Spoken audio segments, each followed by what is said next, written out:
Hello everyone, it's me again. Today I will recap the movie Moonfall. Due to some force, the moon has left its orbit that has been moving for millions of years.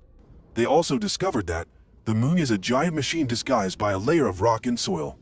Who knows how terrible the moon falling will be, whether humans can prevent this disaster from happening or not. Please join to watch today's recap. The movie begins in 2011. Brian and his colleagues are maintaining a satellite in space. Fowler inside controls the ship. While repairing, the ship's lights suddenly flash violently. Brian also feels that there is some danger here. He just turned around when a strange object crashed straight into them. There is no chance of repairing this satellite anymore. Marcus was also pushed by the force that made him stray into space. Brian tried to reach out to save his teammates, but his strength was limited, and Brian himself was pulled back to the ship, which was shaking violently. The dark matter seemed to have thoughts, and they gathered together like a swarm of bees and flew away. At this moment, Brian opened the cockpit door and crawled inside. Fowler had long since fainted due to the strong impact. Without the main pilot, Brian had to save the team alone. He sat in the cockpit and tried to stabilize the ship. After many attempts, the ship finally returned to orbit. But Brian could no longer see Marcus. Unable to lose any more teammates, Brian decided to bring Fowler back to Earth safely. At this time, on the surface of the moon, black dust kept flying up as if they were drilling into the moon. This signaled that Earth was about to face hell on Earth. After returning to Earth, Brian had to go to court to testify about the satellite explosion accident. Although he tried to explain that it was due to strange objects attacking, NASA did not believe it. They thought that he was the one who caused the meteorite impact. From then on, Brian lost his happy little family, and he also lost his career. 10 years after the spacecraft explosion, Fowler was promoted to deputy director of NASA. Her subordinates reported that the moon had moved out of its orbit. They also discovered a gas crater at the site of the accident. On this side, Brian became unemployed.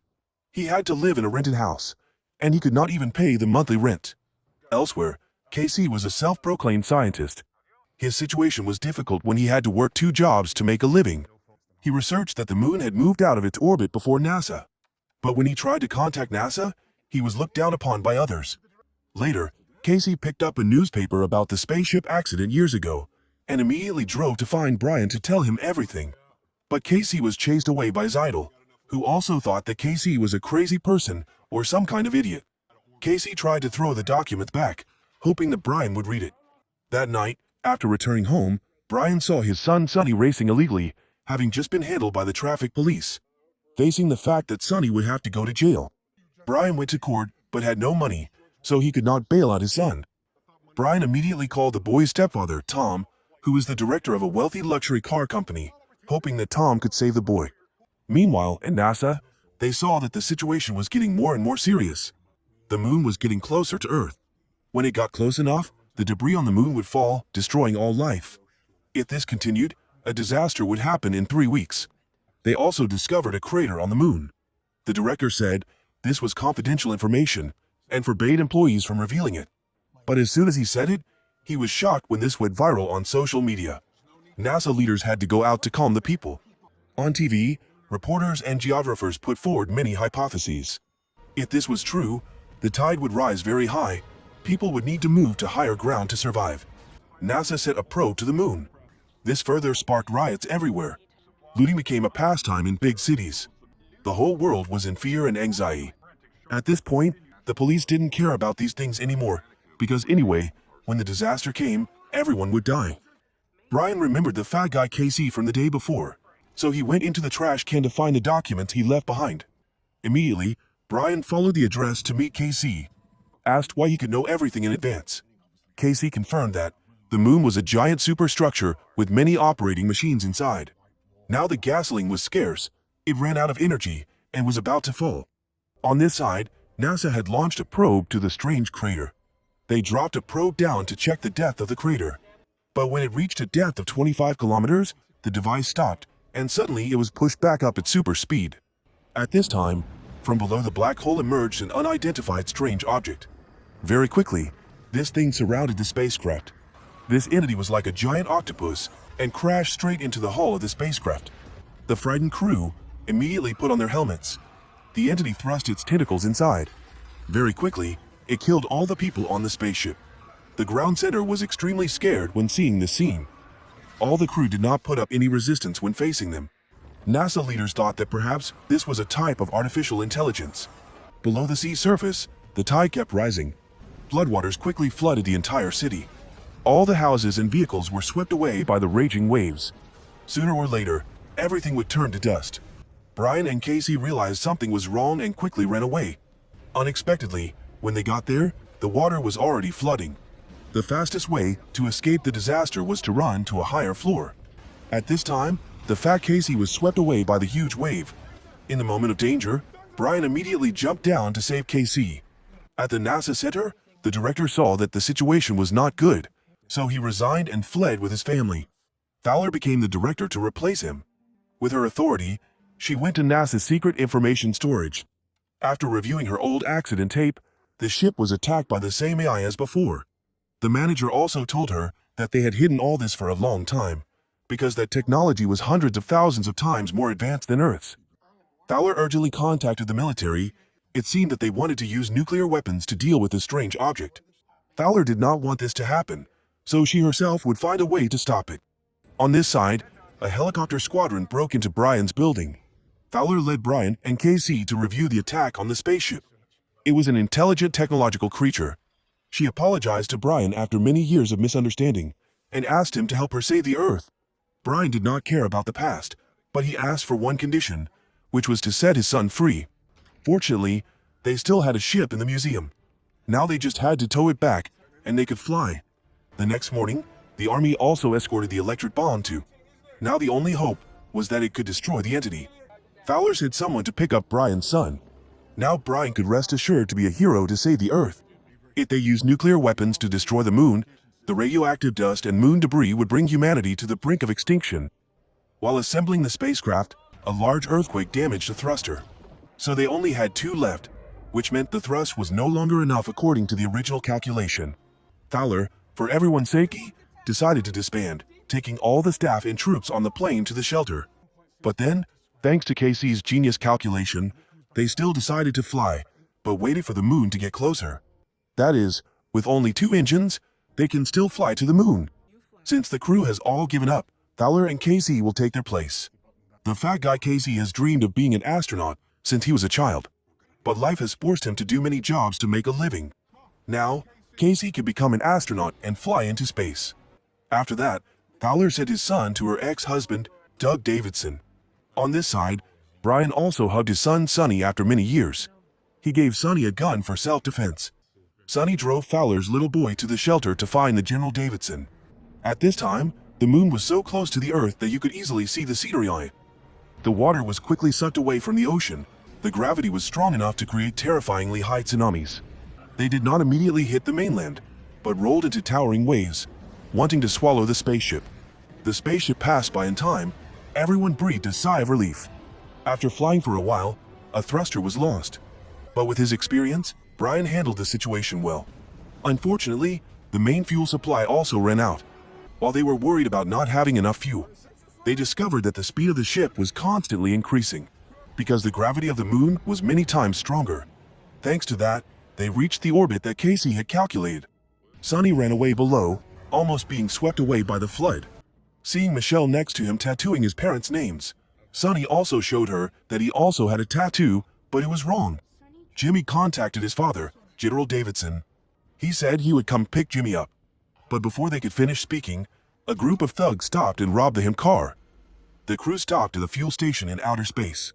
While they were refueling, behind them, the moon began to appear and was very close to the Earth. Because there was no ground control center, they had to do everything themselves. Because it was so close to the Earth, Newton's gravity was fully utilized. Small pieces of debris from the moon fell like rain. A meteorite fell, flattening a mountain. The ship now had to face countless flying meteorites. It was very difficult to pass through the layer of debris between the moon and the Earth. At this time, below the Earth, Sonny's group had reached a village, seemingly safe, but the moon appeared. It began to suck everything underground. Sonny promptly led Michelle and Jimmy into the shelter. After a while, the moon also passed. When the 3 of them stepped out, the place was desolate, lifeless. Outside in space, Casey did not forget to take a photo of what he saw. Then, they released the bomb, hoping that the entity would take the bait. Brian returned to the ship to wait for the monster to appear and deal with it. Finally, the entity appeared, swimming around the bomb. But it did not bother to attack the bomb, but attacked the shuttle. Brian had discovered that this thing would scan active electronic devices to attack. It was rushing towards them, intending to destroy all three. In this urgent situation, Brian immediately smashed the bomb's remote control and threw away Casey's phone, so the entity could not scan anything and crawl back into that hole. Casey Dolores said, "Why don't we turn off the power of the phone?"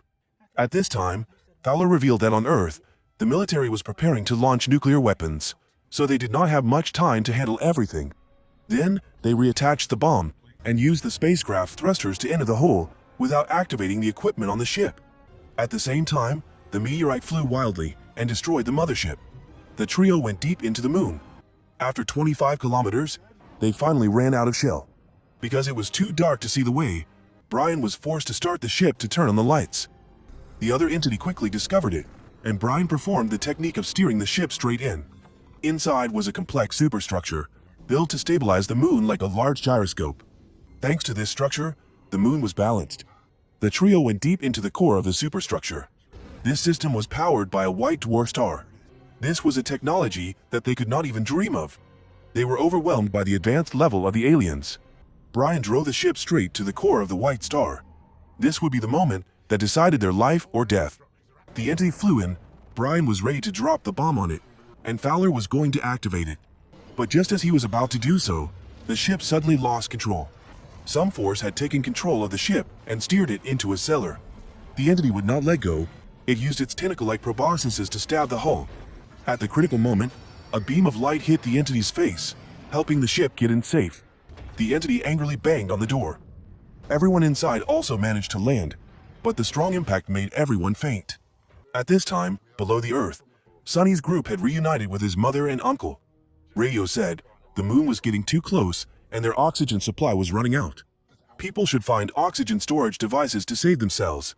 Sonny and his uncle went to a store to find oxygen tanks, but as soon as they found them, they encountered the same robbers from the afternoon. Sonny held a gun to the head of the leader of the robbers, threatening them to obediently return the car and oxygen to Sonny. They continued on their way to the shelter. The military had prepared nuclear weapons, ready to fight. Now they were just waiting for orders to proceed. The robber was still following Sonny's group. He was furious and wanted to take back the oxygen tank and avenge the humiliation of being robbed by someone else. Sonny gave the gun to his uncle to deal with the robbers. At this time, more and more moon debris was falling. Sonny had to avoid the debris while controlling the car, so that the robbers could not pass by. A container truck was shot by a meteorite, flying over their heads, and crashed into the robbers' car. The ground began to crack and was pulled into the air by the moon's gravity. Sonny aimed straight through the crack. One of the robbers' cars hit the rock and exploded. Sonny luckily landed in a nearby forest. Davidson called Sonny to ask about his son's safety and asked him to bring him to him. At this time, birds in the sky began to fall to their deaths due to lack of oxygen, so they had to carry oxygen tanks to continue their journey. Returning to the spaceship, a blue light swept over the three of them. After waking up, Fowler and Casey could not see Brian anywhere. It's strange that this place has oxygen like Earth. Who is behind this advanced technology? An automatic door opened to welcome the two people inside. Outside, the entity couldn't get in and left. When Brian woke up, this technology entered his mind, in the image of his son. It turned out that the ancestors of mankind had lived in a faraway place. They used artificial intelligence in the form of nanomatter to serve life, but this technology had the ability to learn and perceive itself. It rose up like a swarm and destroyed any threat to their existence. They refused to work for humans because they thought humans were inferior. Just like that, artificial intelligence hunted and killed the entire human race. Luckily, there was still a small group that survived, fleeing to the edge of the galaxy. At that time, they used the uncorrupted ones to build super hard armored planetary structures, powered by the stars, the moon being one of them, searching for planets with enough conditions to incubate and regenerate humanity. But this plan soon failed because the corrupted AIs destroyed it, leaving only the moon in time to escape. Finally, it drifted to Earth's orbit, then planted their genes on Earth to form humans. 15 years ago, when the accident happened at the beginning of the movie, it found the moon and tried to dig into the core, drain the energy of the moon star, causing the moon to deviate from its orbit and crash into Earth. Destroy two targets at once. Another thing was that Brian needed to destroy far from the moon star, so that the moon could safely return to its orbit. Fowler and Casey found Brian. They went to the ship, and surprisingly, the ship had been repaired exactly as it had been when it was new. Not only that, the electric bomb was also upgraded to the highest level. As soon as the door was opened, the monster attacked. Brian accelerated and rushed out. The entity immediately chased after it. Brian lured it away from the core. He flew to the moon's defense artillery ships, using the launcher system to weaken it. The AI entity without any doubts quickly chased after it. It had indeed fallen into Brian's group's trap. But the entity was really hard to destroy. No matter how they shoot, it didn't have much effect. Brian steered the ship to the wormhole. The moon's defense artillery shells chased the entity, but still could not destroy it. Meanwhile, down on Earth, the moon was flying close to the clouds. The elliptical orbit was almost able to launch nuclear missiles to the moon. The military immediately prepared to activate the launch. General Davidson suddenly pulled out the key. He had a hunch that his ex-wife, Fowler, would prevent this disaster from happening. So he pulled out his gun and forced everyone to wait. Outside, the moon flew over the roofs of tall buildings, as if hell was about to fall. Countless pieces of debris from the moon fell, destroying the ground. Sonny's group was still on their way to the shelter. Seeing that his daughter was out of oxygen halfway, Tom gave his little daughter a chance to live. Finally, they arrived in front of the shelter's door. It didn't stop there. Now the real disaster began. A meteorite fell and sent Sonny flying, falling into the abyss. Meanwhile, on the moon, while Brian and Fowler were arguing about who would sacrifice, Casey sneaked behind, locked the latch, and accepted to sacrifice himself to save humanity. The entity had smelled it and immediately crawled to the back of the spacecraft. Fowler painfully pressed the ship's release button. These nano-monsters were gloating, thinking that they had completely defeated humanity. Casey just waited for them to surround the entire ship, then pressed the detonator. A loud explosion, and he died along with the evil AI cloud. It disappeared into smoke. Below the Earth, at this time, the moon swept over the towering mountain peak, causing the snowy mountain to shake and collapse. Luckily, thanks to the force of the explosion, Sonny and Michelle fell right into the shelter. Brian's group was also pushed out of the tunnel, falling to Earth. Coincidentally, the ship also fell right into the snowy mountain below. The moon escaped the AI worm and immediately returned to orbit, returning the beautiful and peaceful Earth to humanity. Brian stepped outside, breathing in the fresh air of this place. In front of them was the roof of the Empire building, also pulled here by gravity. At this moment, they felt that the Earth had never been so livable. The rescue helicopter flew to pick up the heroes who saved the Earth. Sonny's group was walking when they saw their parents' helicopter coming to pick them up. Everyone hugged each other in happiness. Together, they looked towards the rescued moon. Inside the core of the moon, Casey was brought here. The ancestors of humanity transformed into the image of his mother. She told Casey that they had scanned Casey's consciousness. Because he saved the moon, so his consciousness would live forever. The movie ends here. Thank you very much for your support, so that the channel can develop as it is today. If you find it interesting, please give me a like and a comment about this movie. Especially, please subscribe to the channel to follow my movie recap. See you again, my dear friends.